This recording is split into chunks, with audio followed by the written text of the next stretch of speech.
Eu gostaria de ler uma passagem que fala exatamente de onde é que vem o socorro, não é? De onde me virá o socorro? Meu socorro vem do Senhor que fez os céus e a terra. Do Senhor procede o cuidado especial que traz até as nossas vidas o socorro. Eu escolhi um texto aqui a respeito da história de um homem chamado Naamã, era um general. E eu escolhi esse texto porque eu quero mostrar para os irmãos nesta noite como que na biografia desse homem tem coisas que são tão parecidas com as nossas experiências pessoais e particulares. Como que ele pode servir de inspiração para nós nesta noite. E como podemos aprender com a história dele algumas coisas importantes para colocarmos em prática nas nossas vidas.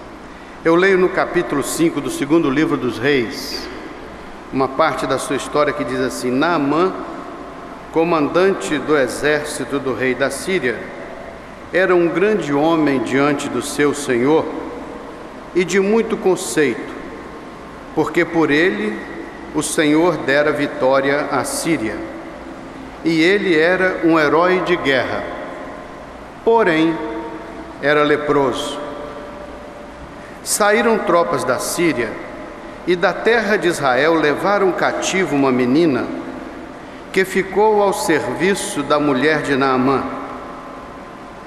E aquela menina, escrava na casa de Naamã, disse à sua senhora: tomara o meu senhor estivesse diante do profeta de Deus que está em Samaria, ele restauraria Naamã da sua lepra. Então foi Naamã e disse isso ao seu senhor, o rei da Síria. Assim e assim falou a jovem que é da terra de Israel. Respondeu então o rei da Síria: vai, anda, e enviarei uma carta ao rei de Israel. E ele partiu e levou consigo 10 talentos de prata, 6.000 siclos de ouro e 10 vestes festivas.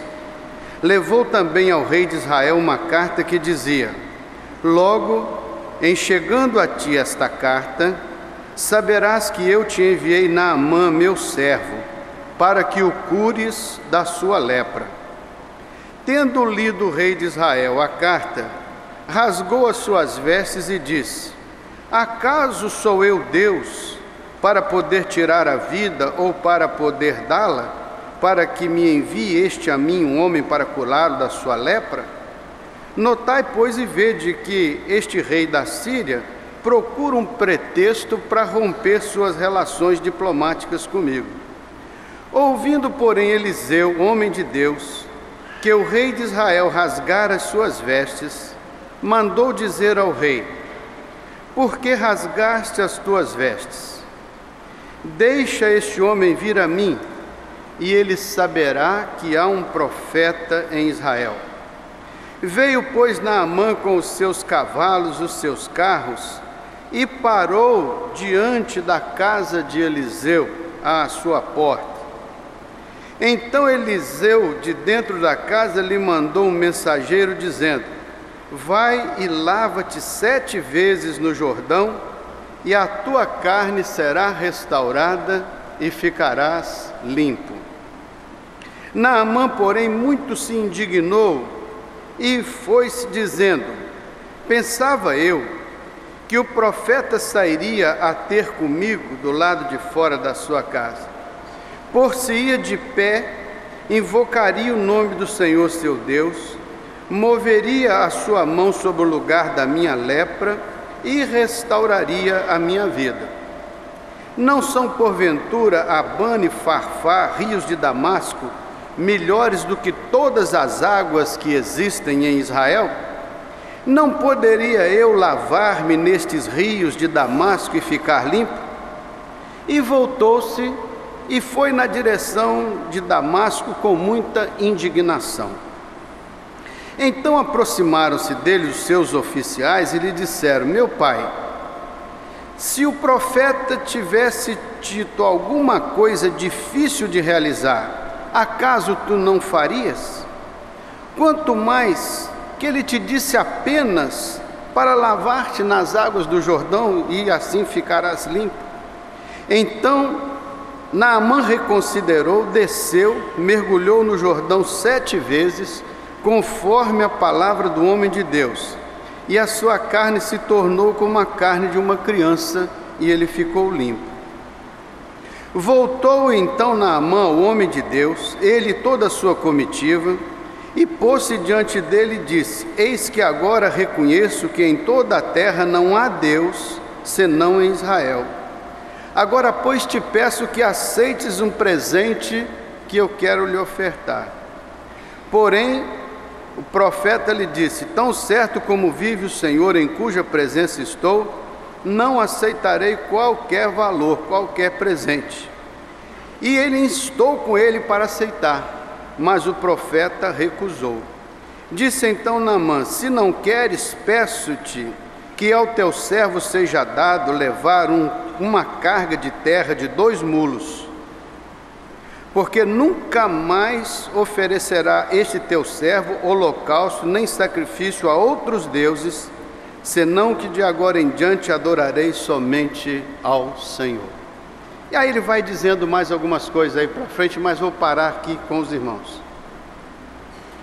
Naamã era um homem de posição elevada no contexto da Síria. Ele vivia e ocupava uma posição de destaque. A Bíblia diz que ele era um general. A Bíblia diz que ele era um homem respeitado. E o rei tinha por ele uma admiração. Mas havia na vida de Naamã um porém. Diz o texto aqui, havia um porém. Ele era leproso. Quantas vezes existem hoje generais, homens importantes, pessoas especiais, honradas, pessoas singulares, mas em suas vidas existem também poréns. Pode ser que você veio aqui esta noite, pode ser que muitas áreas da sua vida estão espetaculares, mas pode ser que haja lá no cantinho um porém. Pode ser que haja um elemento, um segmento, um espaço, uma área que você pode chamar de um porém. Às vezes é uma doença física que te maltrata. Tudo está bem nas outras áreas. Você tem uma bela família, você tem um bom trabalho, você é uma pessoa honrada na sociedade, mas há um porém que se arrasta aí e te maltrata e te magoa. Às vezes você tem uma saúde maravilhosa, mas lá nas suas relações pessoais, na sua família, existe um porém. E você já tem lutado por isso, mas o porém continua lá. Às vezes a sua família é ótima, a sua saúde é ótima, mas aí você recebeu esta semana a informação de que vai ficar desempregado e você já tem uma certa idade e a situação está complicada e você pensa, e agora? É um grande porém. E assim vão se multiplicando as possibilidades de você estar muito bem em várias áreas da vida, mas chegou aqui hoje com um porém. Paulo era um ótimo apóstolo do Senhor, provavelmente o maior de todos os ministérios, mas ele tinha um espinho na carne, era um porém na vida dele. Então na vida de Naamã existia um porém. E curioso, Deus entrou na vida de Naamã exatamente através daquele porém. Foi aquela lacuna na vida de Naamã que abriu espaço para a manifestação da glória e do poder de Deus na vida dele.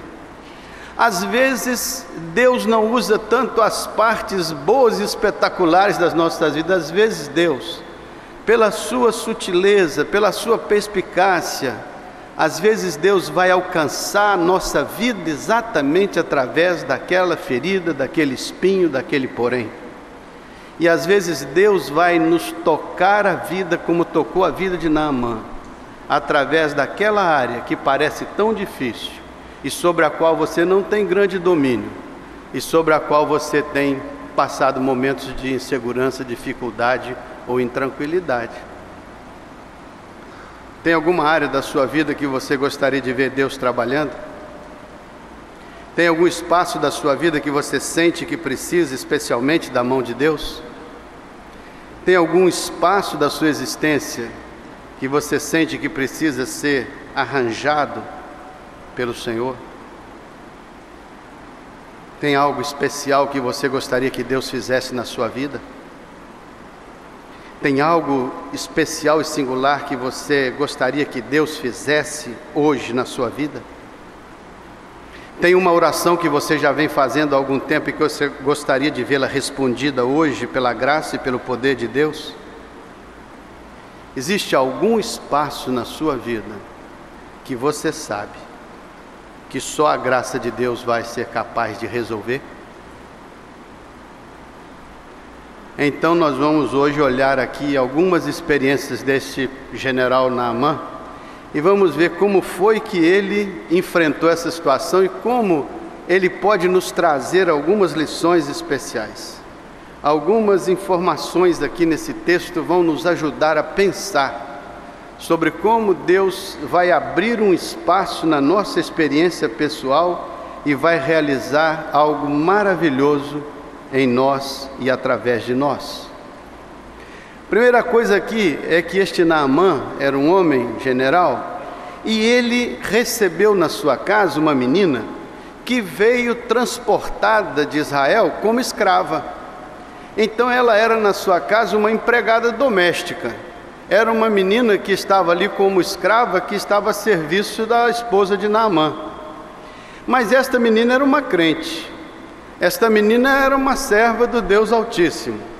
E ela olhou, porém, de Naamã, olhou a dor de Naamã, olhou o sofrimento de Naamã, e ela se compadeceu dele. E ela disse para sua senhora: se o meu senhor aqui estivesse diante do profeta que está em Samaria, ele oraria a Deus e ele ficaria curado dessa lepra. Ora, Deus estava usando uma empregada doméstica para levar para o meio daquela família uma mensagem de fé e de esperança. Pode ser que Deus usou a empregada doméstica da sua casa para convidá-lo a vir aqui nesta noite, porque Deus tem uma obra para fazer na sua vida. Pode ser que Deus usou aquele seu colega de escritório para dizer que você deveria estar hoje perante o Senhor, para entrar na sua experiência pessoal e particular e realizar uma grande obra. Pode ser que alguém lhe dê um folheto, pode ser que alguém lhe dê um convite. Não importa como você chegou aqui, importa que hoje pode ser um dia diferente na sua vida. Hoje pode ser um momento especial na sua experiência particular. Hoje pode ser o tempo quando Deus vai encontrar uma brecha, um espaço, um lugar de penetração na sua experiência pessoal. Deus usou aquela menina, e aquela menina disse: se este meu Senhor estivesse lá em Samaria diante do profeta, certamente ele resolveria esse porém da sua vida. O homem ouviu esta palavra e moveu-se no seu coração, acendeu nele uma expectativa de fé, uma esperança. Ele disse: puxa, ela disse isso, é possível que seja verdade. Mas aqui começa uma situação diferente, quando nós muitas vezes ouvimos uma palavra dessa natureza, mas não damos valor, não consideramos. Lá sabe o que está dizendo essa menina? Eu sou um general, ela é uma doméstica. Tem ela alguma coisa a me ensinar? Tem ela alguma coisa a me dizer? Mas aquele homem foi humilde para ouvir a palavra daquela menina, para ouvir o testemunho daquela menina. E quando ela disse, ele foi procurar o rei da Síria.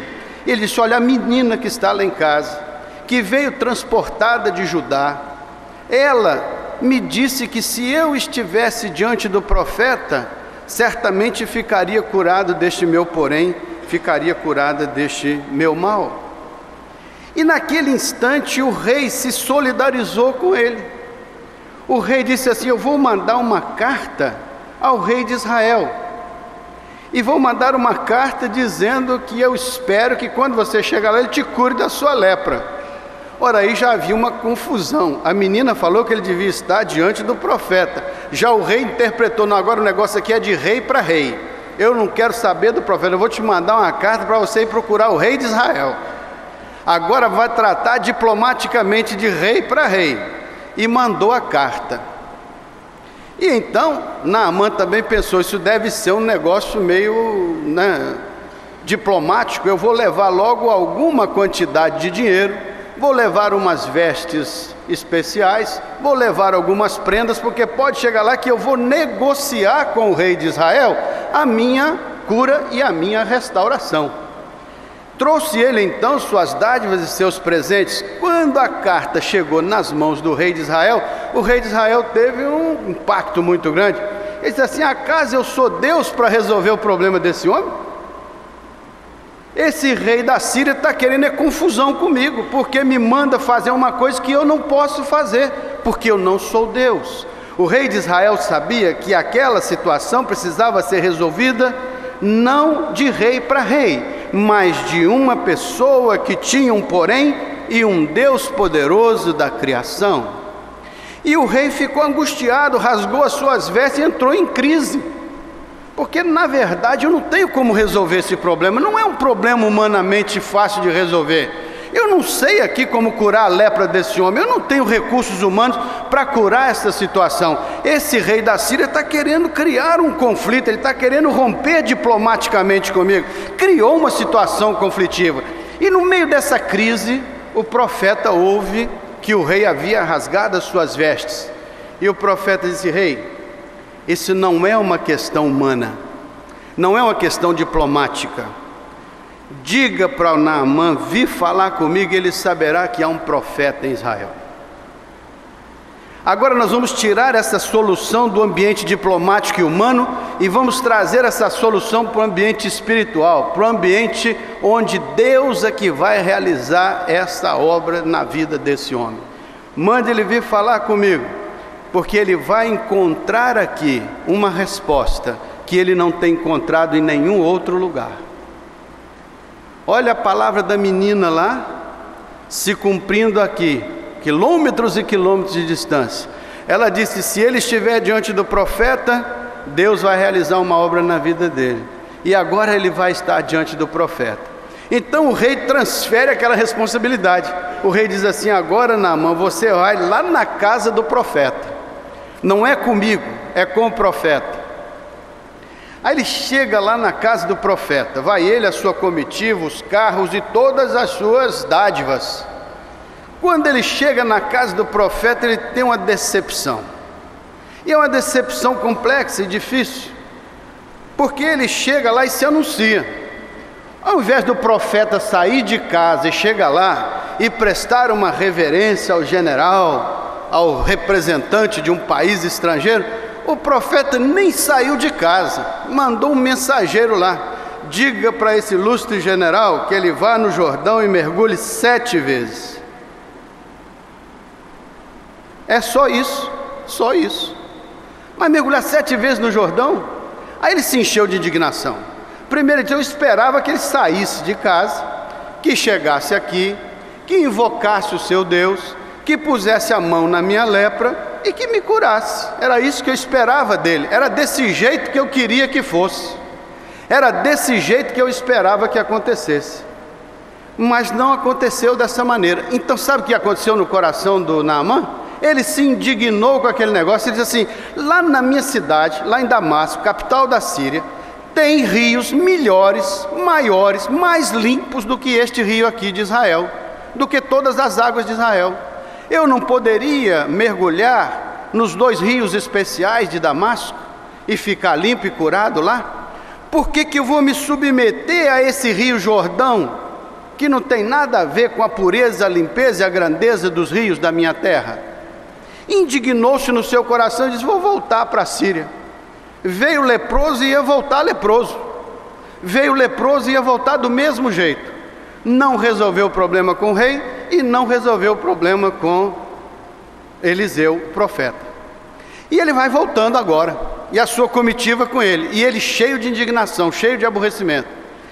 Aí os seus pares ali, os seus oficiais, as pessoas que foram com ele, sensatamente pararam e disseram assim: meu pai, referindo-se a ele, grande general, se o profeta tivesse te pedido para fazer uma coisa difícil, o senhor não teria feito? Se ele pedisse o senhor para fazer uma romaria daqui até o trono do Padre Cícero, o senhor não teria feito? Se ele pedisse para o senhor subir as escadas da Penha de joelhos, o senhor não teria feito? Se ele pedisse para o senhor carregar uma cruz daqui até o Rio Grande do Sul, o senhor não teria feito? Se ele pedisse uma coisa complicada, o senhor não teria feito? Se ele pediu uma coisa tão simples, por que o senhor não faz?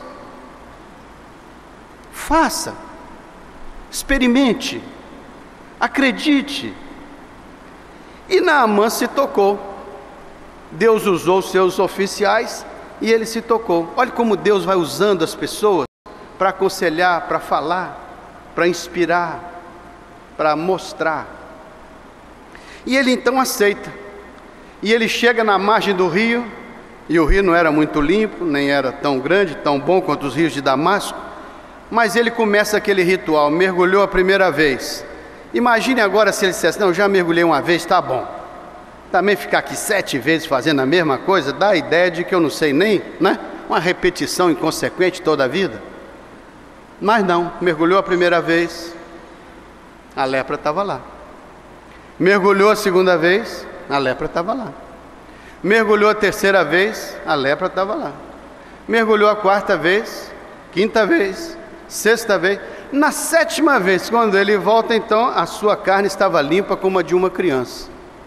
E ele se impressionou com aquilo, ele disse: não é possível, que coisa extraordinária. E ele volta agora para o profeta, já sem indignação, agora seu coração havia se transformado. Havia acontecido um milagre na vida dele. E ele volta lá para o profeta e ele quer agora oferecer ao profeta uma dádiva. Ele quer dar ao profeta algum dinheiro, algum ciclo de prata, alguma veste especial. Ele queria oferecer isso ao profeta, e o profeta disse: não recebo qualquer dádiva dessa natureza. Mas ele insistiu com o profeta, e o profeta disse: não.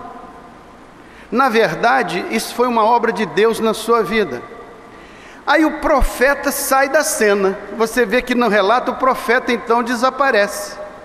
E ele começa a dizer: então me dê uma carga de terra de 2 mulos, porque quando eu chegar na minha terra, eu vou construir um altar e vou passar a adorar ao Deus poderoso de Israel. Porque foi Ele que operou na minha vida, entrou na minha vida através do meu porém, mas transformou minha mente e o meu coração, de modo que eu agora vou adorar ao Deus poderoso da criação. Ele saiu dali com a disposição de erguer um altar ao Senhor e de adorar dali para frente ao Senhor, único e suficiente Salvador e Deus poderoso da sua vida. Já ele não estava ali para prestar um culto ao profeta. O profeta só fora como menino um instrumento para instruí-lo a fazer aquilo que Deus lhe havia mandado fazer. O profeta não era agora objeto de sua consideração, de sua adoração, de jeito nenhum. Deus havia ocupado o lugar central da sua vida. Ele ia erigir um altar não a Eliseu, mas ao Deus poderoso de Israel. Olha, agora aqui nós vamos aprender algumas lições. Esta é a história. A primeira coisa que eu disse é que havia um porém na vida dele, e Deus entrou na vida dele através daquele porém. Mas quando ele chega lá e o profeta diz: lava 7 vezes no Jordão, o que foi que aconteceu no coração dele? Ele começou primeiro a questionar a palavra de Deus, a questionar a palavra profética. Ele está questionando a palavra, ele diz assim: na minha casa, na minha terra tem rios melhores. Mas o profeta disse: lava-te no Jordão. Ele disse: mas na minha terra tem rios melhores. Às vezes Deus está orientando, instruindo a pessoa num caminho que Ele escolheu, mas a pessoa argumenta: eu tenho uma religião, eu nasci nessa religião, eu tenho essa experiência ou aquela outra, ou seja, eu tenho uma solução melhor. Só que com toda a solução melhor que ele tinha, ainda continuava leproso. Então a solução dele não era melhor. A melhor era de Deus, mas ele não queria se submeter à solução de Deus, porque entendia que tinha um rio melhor na sua terra. Quantas vezes nós questionamos a palavra de Deus? Discutimos conosco mesmo e com as pessoas ao nosso redor, e às vezes os nossos questionamentos são no sentido de que nós temos uma resposta, temos uma solução, temos uma verdade. Mas ali Naamã aprendeu que não era do jeito que ele queria, não era do jeito que ele pensava, não era do jeito que ele determinava, era do jeito que Deus queria. Então a grande obra de Deus na nossa vida só acontece do jeito que Deus determina e não do jeito que a gente estabelece. Muitas vezes criamos planos maravilhosos e pedimos que o Senhor venha abençoar esses planos, e às vezes o Senhor não está comprometido com esses planos, porque esses planos não fazem parte da sua palavra nem do seu conselho. Por isso é que Naamã só encontrou o milagre na sua vida a hora que ele decidiu abandonar o seu questionamento e a hora que ele decidiu submeter-se ao escrutínio da vontade de Deus. Somente no momento quando ele foi capaz de abrir mão do seu questionamento, da sua indignação, da sua revolta contra a atitude do profeta, e quando humildemente se submeteu e se lançou nas águas do Jordão, foi que ele experimentou no porém da sua vida a obra de Deus, a ação de Deus, o milagre de Deus. Então Naamã nos ensina que muitas vezes nos distanciamos do poder de Deus por causa dos nossos questionamentos quanto à nossa obediência e submissão à palavra de Deus. Só foi quando Naamã obedeceu a palavra do Senhor pelo profeta que ele encontrou a cura e o milagre na sua vida. Deus entrou na sua vida do jeito que ele queria entrar e não do jeito que Naamã queria determinar.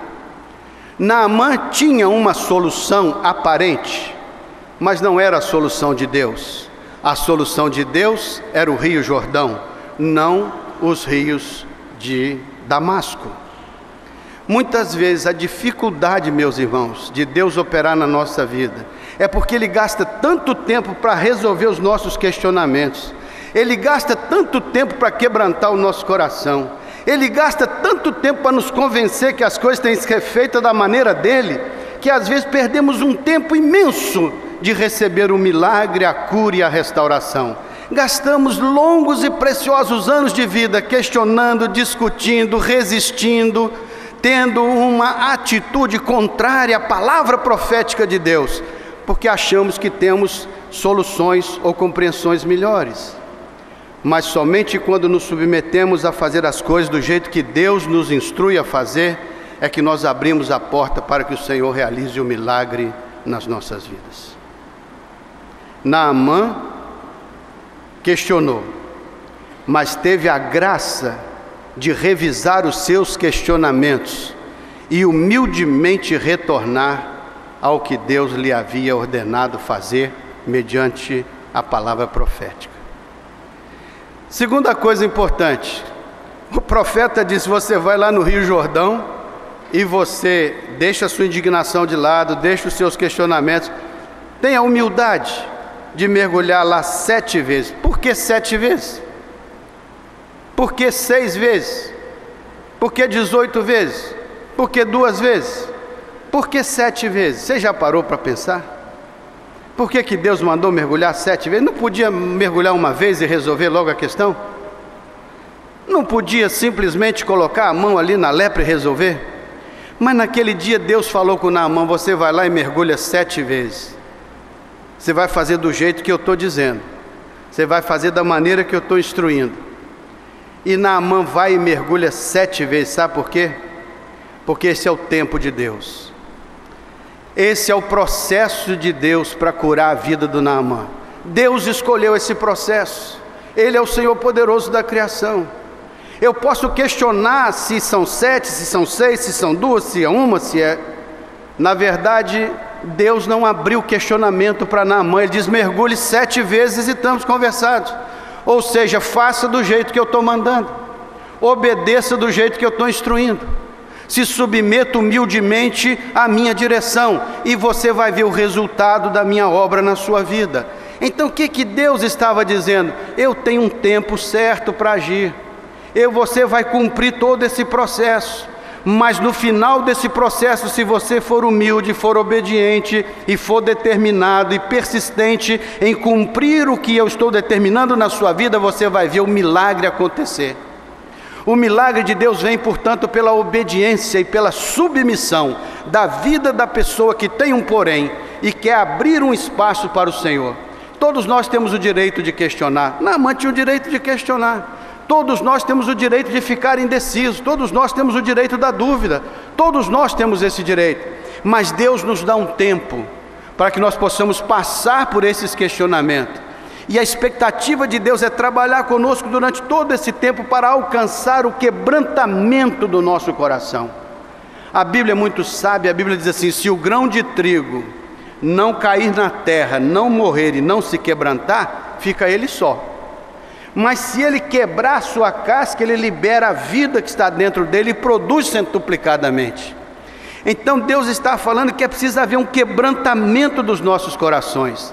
Enquanto houver uma resistência contra a obediência, enquanto houver um questionamento que nos distancia da palavra profética de Deus, enquanto houver uma dúvida ou uma falta de confiança no que Deus está determinando, aí nós estamos dificultando a obra de Deus na nossa vida. Mas a hora que humildemente reconhecemos que o Senhor é Deus e que a palavra dele é poderosa e que ela é como uma espada penetrante que vai lá no interior do nosso coração e vira a nossa vida pelo avesso e nos dá discernimento para compreender o seu projeto e o seu propósito. Quando nós abrimos este espaço para Deus, ele entra na intimidade do nosso ser e então de dentro para fora ele produz uma vida como um manancial de águas preciosas. Ele vai entrar na sua vida através do seu porém, mas ele precisa vencer os seus questionamentos, ele precisa vencer a sua rebeldia, ele precisa vencer a sua indignação, ele precisa vencer a sua dúvida, ele precisa vencer todas as suas argumentações, ele precisa conseguir que o seu coração se quebrante, ele precisa conseguir que o seu coração seja humilde, ele precisa conseguir que você esteja pronto a fazer o que ele lhe mandou fazer. Ele precisa que você se disponha a cumprir os 7 mergulhos no Jordão, para que você saia de lá trazendo na sua experiência um milagre especial.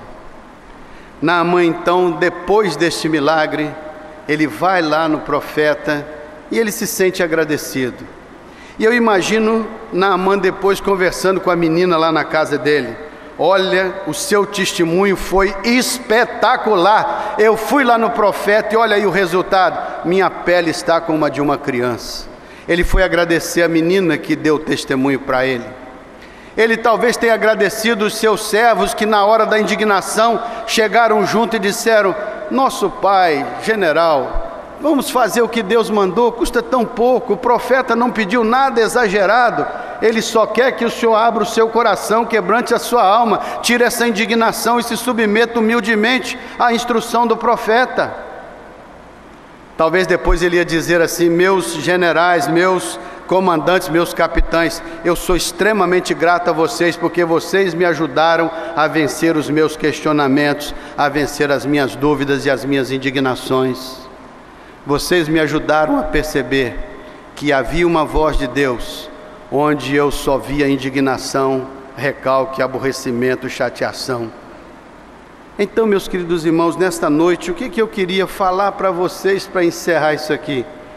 É que se você tem um porém na sua vida, e se você já vem arrastando isso há algum tempo, pare hoje e pense que Deus quer usar essa porta de carência ou de necessidade para entrar na sua vida e realizar um milagre extraordinário. Talvez você esteja resistente a abrir a sua vida para a operação de Deus. Talvez você esteja resistente de ouvir o testemunho de fé de centenas e centenas de pessoas que encontraram em Deus respostas maravilhosas e extraordinárias. Talvez hoje seja um dia tão especial para você parar um momento, considerar os seus últimos questionamentos, considerar suas dúvidas, considerar suas indignações, considerar suas frustrações. Pare hoje tudo isso e diga: hoje eu vou me submeter ao tratamento de Deus. Hoje eu vou aceitar a palavra de Deus. Hoje eu vou pedir ao Senhor que entre na minha vida, entre na minha casa, entre na minha morada. Hoje eu vou pedir ao Senhor que mexa com as minhas estruturas, que cure todas as minhas feridas e que me dê restauração completa. Hoje eu aceito a proposta, o projeto de Deus para mim. Hoje eu quebranto o meu coração. Hoje eu escolho obedecer a Deus. Hoje eu escolho organizar a minha vida pela palavra profética do Senhor. Hoje eu escolho deixar que Deus trabalhe comigo e através de mim. Hoje eu escolho andar com o Senhor, ainda que isso represente 7 mergulhos no Jordão. Hoje eu me submeto ao tempo de Deus. Hoje eu deixo que o Senhor comece a trabalhar comigo. Hoje não vou olhar tanto para a minha condição de general, não vou olhar tanto para a minha condição de religioso, não vou olhar tanto para a minha condição de questionador. Hoje eu vou olhar para a palavra do Senhor, que diz que eu tenho que ser humilde, que eu tenho que ser quebrantado, que eu tenho que ser um homem ou uma mulher de fé naquele milagre que o Senhor pode realizar em mim e através de mim. Hoje é o dia da sua experiência particular com Deus. Curve a sua fronte, ore ao Senhor, procure ver se existe um porém na sua vida e diga assim: Senhor, entra na minha casa, entra no meu coração, entra na minha vida, entra na minha experiência. Senhor, quebranta o meu coração. Senhor, mexe com a minha mente, com os meus questionamentos. Substitui, Senhor, toda essa minha resistência por uma fé simples, por uma fé confiante. Dá-me a bênção de crer, Senhor. Dá-me a bênção de acreditar que o Senhor tem um plano especial para mim. Dá-me a bênção de acreditar que o Senhor tem um milagre para fazer na minha vida. Dá-me a bênção de ver, Senhor, a Tua bênção sobre a minha vida nesta noite. Se você chegou aqui esta noite, e se você tem um porém na sua vida, e se você honesta e sinceramente quer vencer estas resistências, e se você com toda a sinceridade do seu coração quer colocar hoje a sua vida diante do Senhor, e se você quer dizer com a sua alma que está disposto a viver o tempo de Deus, a viver a palavra de Deus, a viver os ensinos de Deus, a organizar-se dentro da vontade de Deus, para encontrar com Deus uma profunda transformação, a resolução dos seus poréns, a vida abundante que Ele pode dar a todos aqueles que humildemente e sinceramente se aproximam dEle. Se hoje você veio aqui e precisa de uma porção dobrada da graça de Deus, se você hoje precisa do cuidado de Deus, não apenas para que Deus resolva um problema da sua vida, mas que Deus faça parte da sua vida, para que Deus seja um companheiro de jornada, para que você monte no altar da sua vida um lugar de adoração ao Senhor.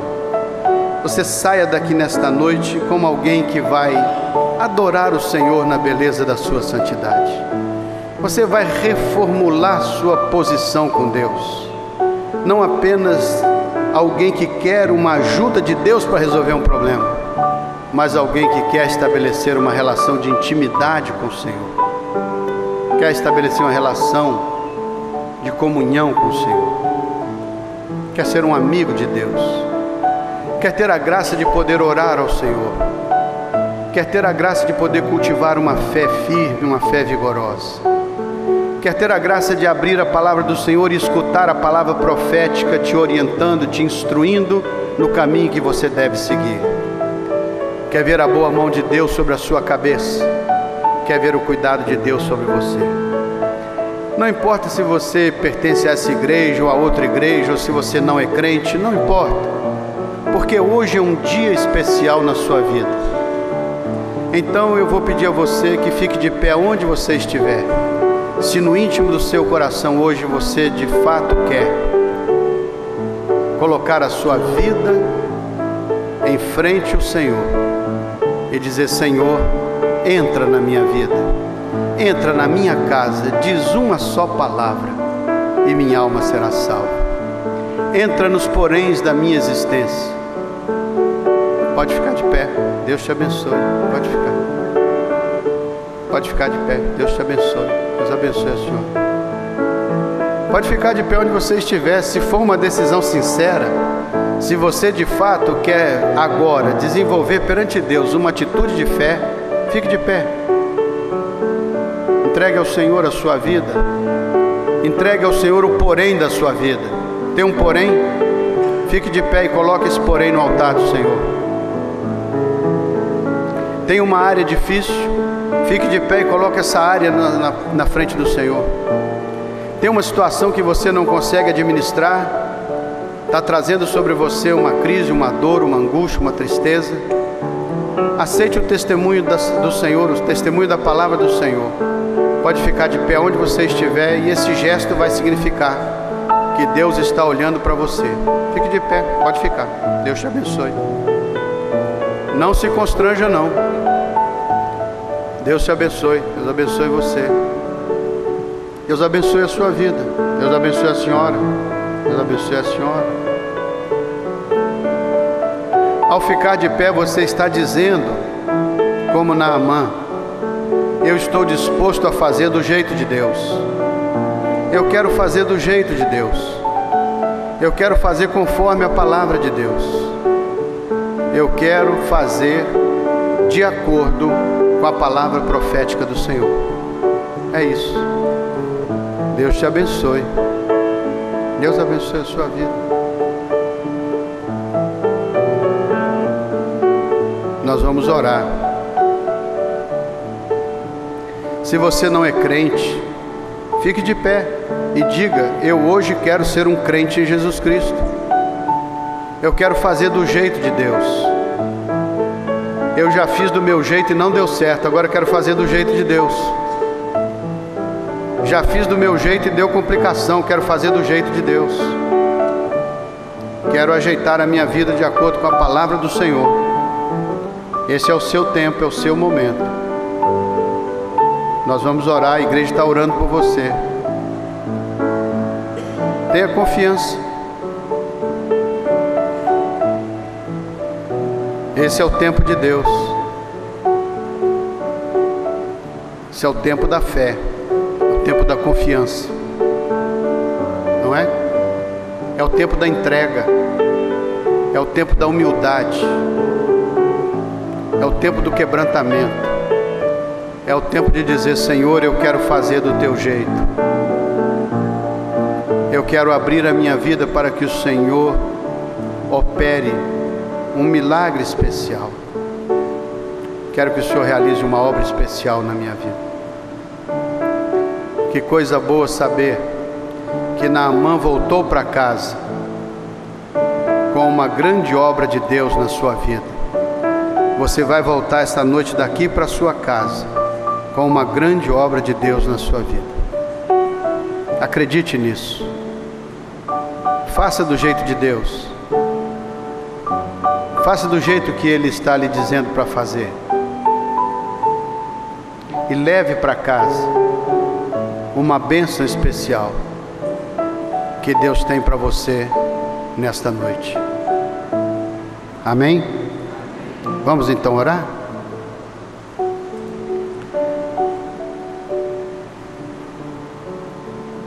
Senhor nosso Deus e Pai,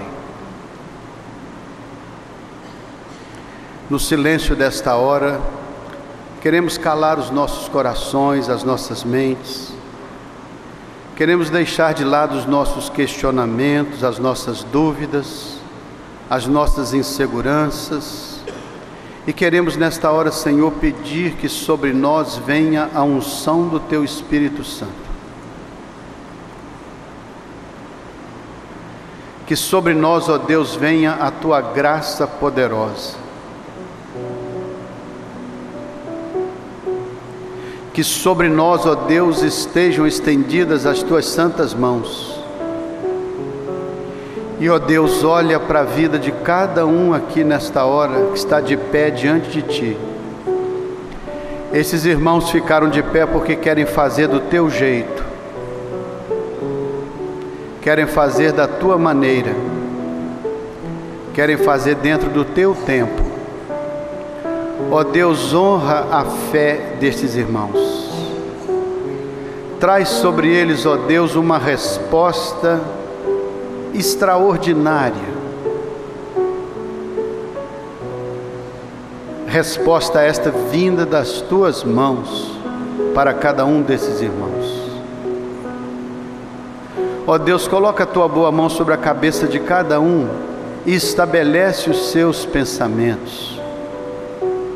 Estabelece as suas emoções e os seus sentimentos.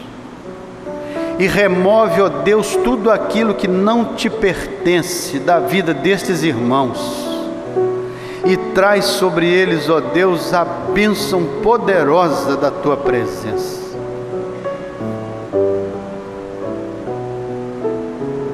Ó Deus, que os Teus santos anjos se acampem ao redor destes irmãos e irmãs, destes que estão de pé nesta hora, neste santuário. Livra-os, ó Deus, de todos os males e produz para eles, ó Deus, uma verdadeira amargura cristã, para que eles sejam preservados, cuidados, abençoados, regenerados, restaurados, curados, transformados segundo a Tua boa vontade.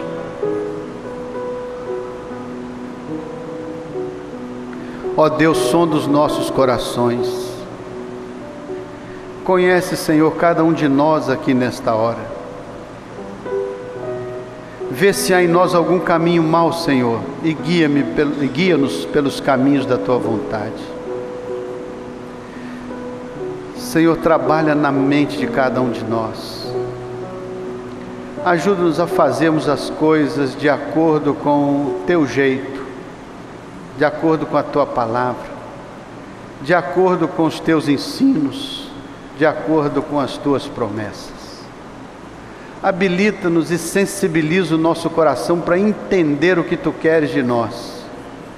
E ajuda-nos a acomodarmos as nossas vidas aos Teus santos e retos caminhos. Faze-nos, ó Deus, mais do que vencedores. Ó Deus, que a Tua paz repouse sobre esta igreja. Que a Tua bênção seja extensiva, Senhor, a cada família desta igreja. Visita cada lar aqui representado, ó Deus, e toca lá nos corações, promovendo a paz, o entendimento, a harmonia, promovendo, Senhor, o crescimento espiritual. Ó Deus, abençoa os filhos, abençoa os esposos, abençoa as esposas. Abençoa, Senhor, os trabalhos dos Teus servos, lá onde eles estão ganhando com dedicação o pão de cada dia, que a Tua bênção esteja presente, bênçãos de prosperidade, de grandeza, de enriquecimento, para que a Tua bênção seja vista pelos que estão ao redor e sirva de testemunho da Tua graça e do Teu poder. Habilita, Senhor, o trabalho das nossas mãos, para que sejam trabalhos que engrandeçam e glorifiquem o Teu santo nome.